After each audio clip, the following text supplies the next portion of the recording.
అండి, ఎలా ఉన్నారు? బాగున్నారా? ఈ దినవాక్య ప్రకారం మనం చూసుకున్నట్లయితే అండి, యోహాను సువార్త 15వ అధ్యాయంలో దేవుడు ఒక మాట మాట్లాడుతున్నాడు అనమాట అండి.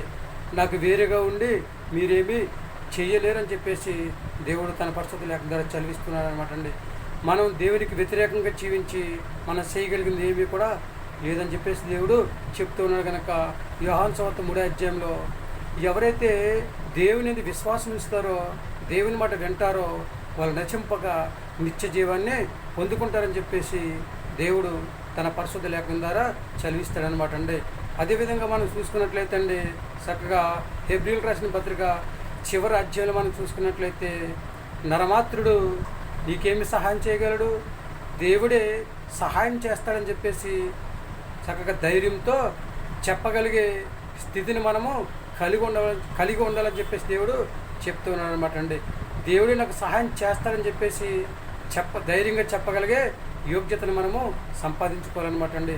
దేవుడు ఇచ్చిన మహా ఉచితమైన బట్టి పరిశుద్ధ గ్రంథంలో చాలామంది కూడా దేవునికి వ్యతిరేకంగా జీవించినట్లయితే వాళ్ళ జీవితాలు ఏమైపోయి మనకి తెలుసండి.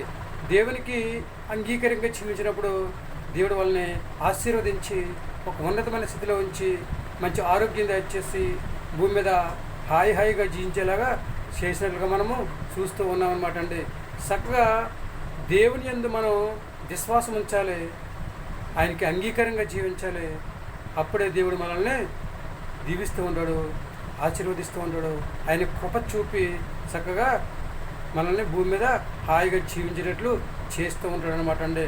100% కూడా దేవుడు మనతో మాట్లాడుతూ ఉన్నాడు. కనుక మనమందరము కూడా దేవునికి వ్యతిరేకంగా జీవించకుండా దేవుని మాట విని ఆయనకు అంగీకారంగా జీవించి ఆయన కృపను పొందుకొని ఆయనకు ఆశీర్వాదాన్ని సంపాదించుకొని భూమి మీద హాయిగా జీవించే యోగ్యతను సంపాదించుకునే స్థితిని కలిగి ఉందామంటారా?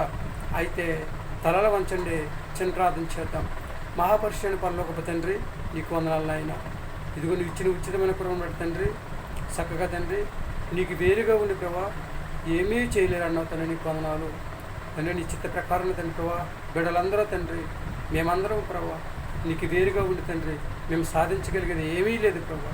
నీకు అంగీకారంగా జీవించినట్లయితే తండ్రి మమ్మల్ని ఎంతగానో దీవిస్తూ ఉంటావు, ఆశీర్వదిస్తూ ఉంటావు, అభివృద్ధి చేస్తూ ఉంటావు ప్రభా. నీకు వందనాలు. పరిశుద్ధ గ్రంథంలో చాలామంది ప్రభా నీకు అంగీకారంగా జీవించిన వారందరినీ కూడా ప్రభా అందరినీ మీరు దీవించారు, ఆశీర్వదించినట్లుగా నేను చూస్తూ ఉన్నాను. బిడ్డలందరూ ప్రభా నీ మాట విని నీ మాట ప్రకారం నడుచుకునే యోగ్యతను ప్రభా దయచేయమని ప్రార్థిస్తున్నాం నాయన. నీకు వందనాలు. చిన్నలను, పెద్దలను, యవనస్తులను, వృద్ధులను తండ్రి ప్రభా అందరినీ ప్రభా దీవించి ఆశీర్వదించి ఎవరికి కావాల్సిన వాటి దయచేయమని ప్రార్థిస్తున్నాం ప్రభా. అందరికి మంచి ఆరోగ్యం దయచేయండి, అందరిని కూడా దీవించండి, ఆశీర్వదించండి. అందరూ ప్రభు నీకు అంగీకారంగా జీవించి నీ మాట విని నీ మాట ప్రకారం నడుచుకునే యోగ్యతను దయచేయమని మా ప్రార్థన ఆలకించండి. మా ప్రార్థన తగిన ప్రతిఫలం దయచేయమని మా కొరకు తరగలని యేసుక్రీస్తు శ్రేష్ఠమైన నామంలో అడిగి వేడుకొంచున్నాము తండ్రి. ఆమేన్. అందరికీ వందనాలండి. త్రియేక దేవుని ఆశీర్వాదంలో మీకు తోడుగా ఉండిన గాక. దేవుడు మిమ్మల్ని దీవించి ఆశీర్వదించిన గాక. ఆమేన్. దేవుడిచ్చిన మహా ఉచితమైన కృపను బట్టి మనందరము కూడా దేవుని పిల్లలం కనుక మనందరి కోసం ప్రార్థించేద్దాం.